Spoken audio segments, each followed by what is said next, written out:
Hello guys, mga ka-chef, kumusta mo diha? It's time for lunch na pod. Now, sa di pa ko mo kaon, ako sa shout out ang akong amigo nga nasa Canada. Usa sa akong mga amigo si Chef Gani.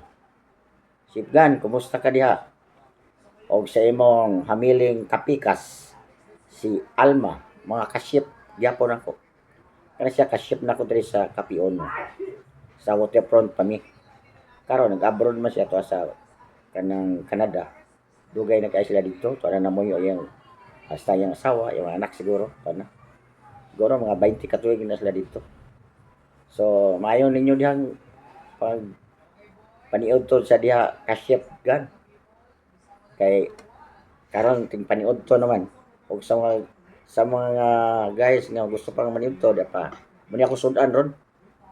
Kanang mami, chicken mami.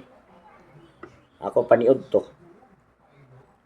Chicken mami mao ni pinubre dito sa moa sa probinsya sa una.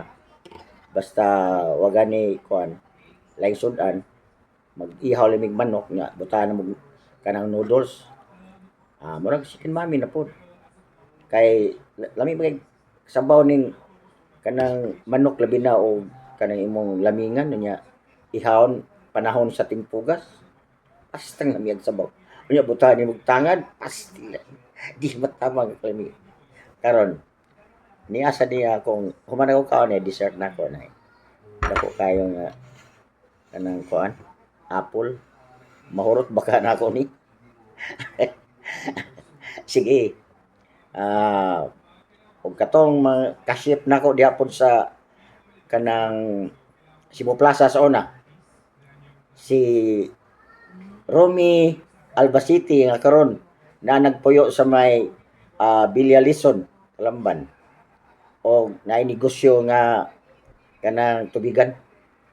O negosyante sa ning tawhana.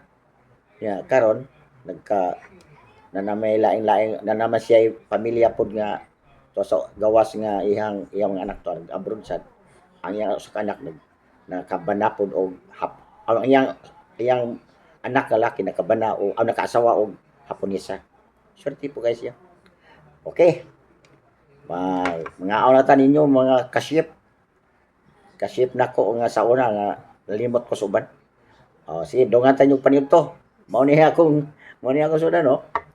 Now ha. Mao ni ako sudan no. I-transfer na ko diri. Ibahog.